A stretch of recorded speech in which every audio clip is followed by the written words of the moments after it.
नमस्कार, आप देख रहे हैं यूपी तक और मैं हूं कुमार अभिषेक। हम हाजिर हैं अपने शो आज का यूपी लेकर, जिसमें है आपके सरोकार की खबरें।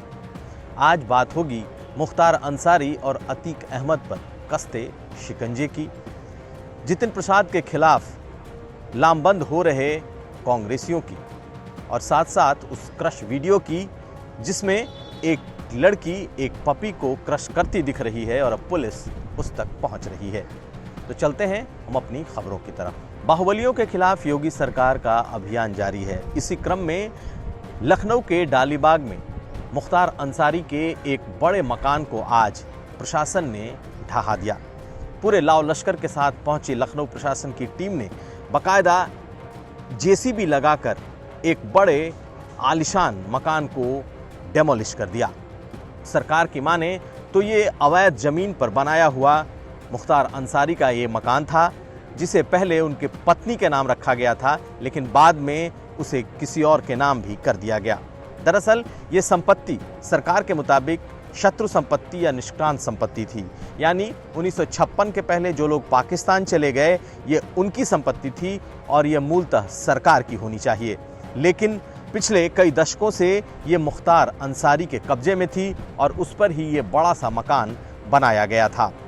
आज जेसीबी लगाकर इसे डेमोलिश किया गया। सरकार ने कहा है कि इसके डेमोलिशन का खर्चा भी उन्हीं लोगों से वसूला जाएगा। यही नहीं, जो अधिकारी अब तक इस मामले में सांठगांठ करते हुए पाए जाएंगे उन सबों के खिलाफ कड़ी कार्रवाई की जाएगी। माना यह जा रहा है कि ये ज़मीन और ये मकान पिछली सरकारों के वक्त खड़े किए गए, लेकिन अब जांच में ये निकल कर आ गया है कि न इस मकान का नक्शा पास था और ना ही कागज पर ये मुख्तार अंसारी का ज़मीन हो सकता है।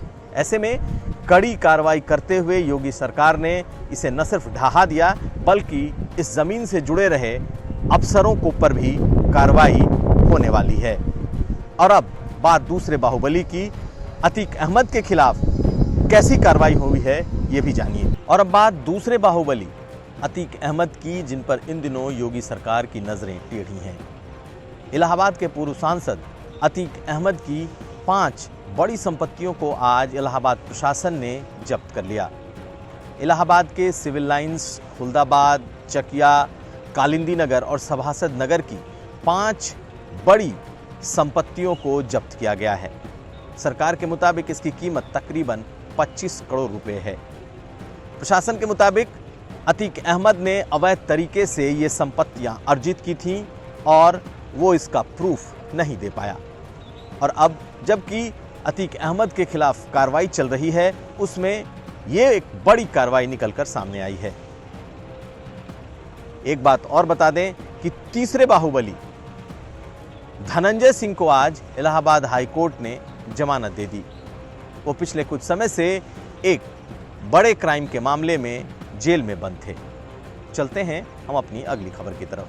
पूर्व केंद्रीय मंत्री और कांग्रेस नेता जितिन प्रसाद के खिलाफ उत्तर प्रदेश में भी कांग्रेस के भीतर जबरदस्त खेमेबंदी शुरू हो गई है। लखीमपुर की जिला कांग्रेस कमेटी ने बाकायदा उन पर आरोप लगाकर उन पर कड़ी कार्रवाई करने की मांग की है।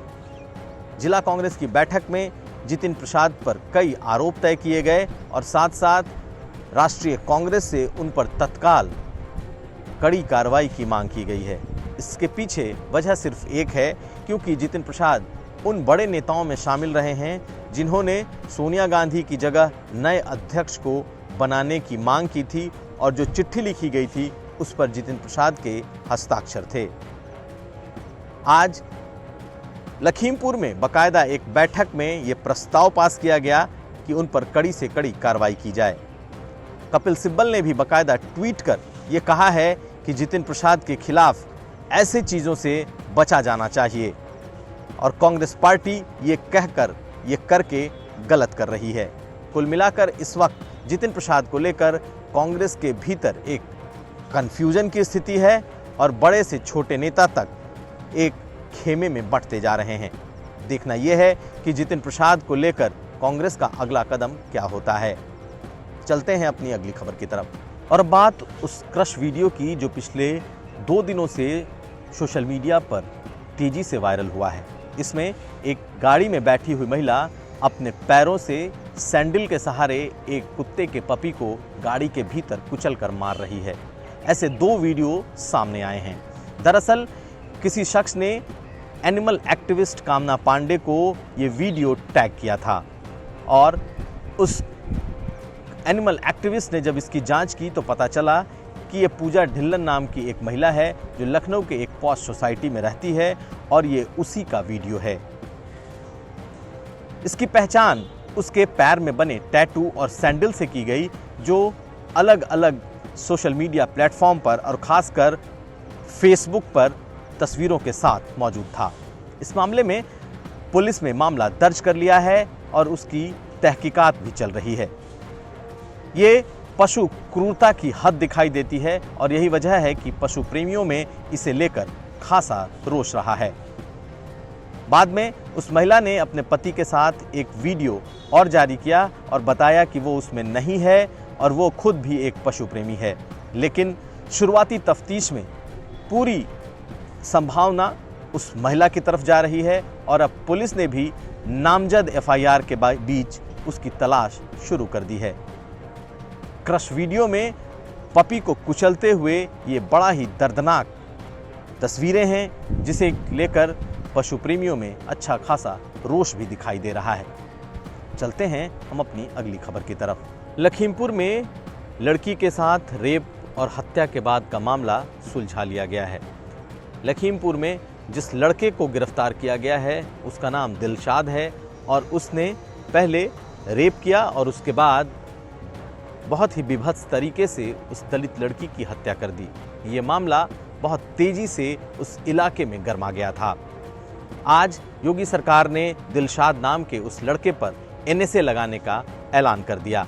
बता दें कि पुलिस की तफ्तीश में दोनों के बीच बातचीत के रिकॉर्ड मिले हैं। उस लड़की को दिलशाद नाम के इस लड़के ने बुलाया था और बुलाने के बाद बलात्कार के बाद उसकी हत्या कर दी थी। ये मामला फिलहाल सुलझा है, लेकिन लोगों में रोष व्याप्त है। चलते हैं अगली खबर की तरफ। बलिया में जिस टीवी पत्रकार रतन सिंह की गोली मारकर हत्या कर दी गई थी, उनके घर पर नेताओं और मंत्रियों का पहुंचना जारी है।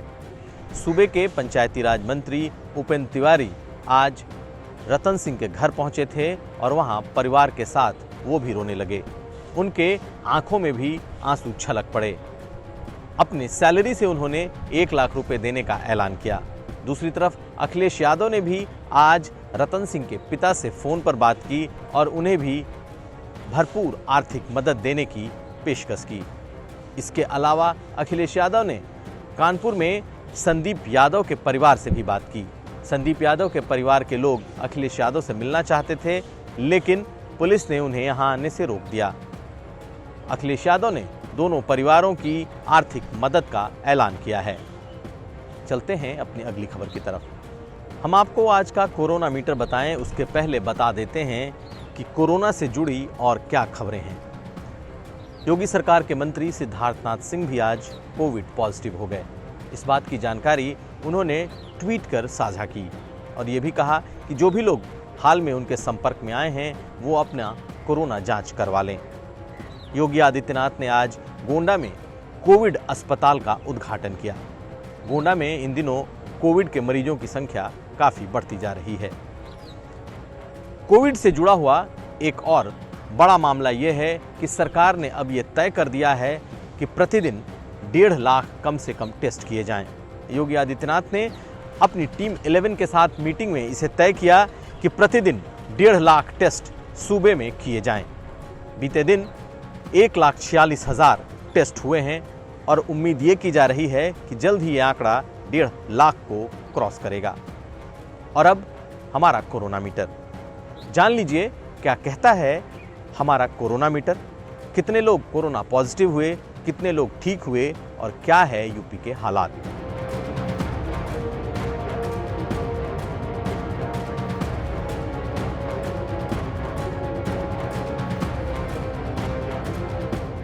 उत्तर प्रदेश के तमाम खबरों को समेटे ये था हमारा न्यूज शो आज का यूपी।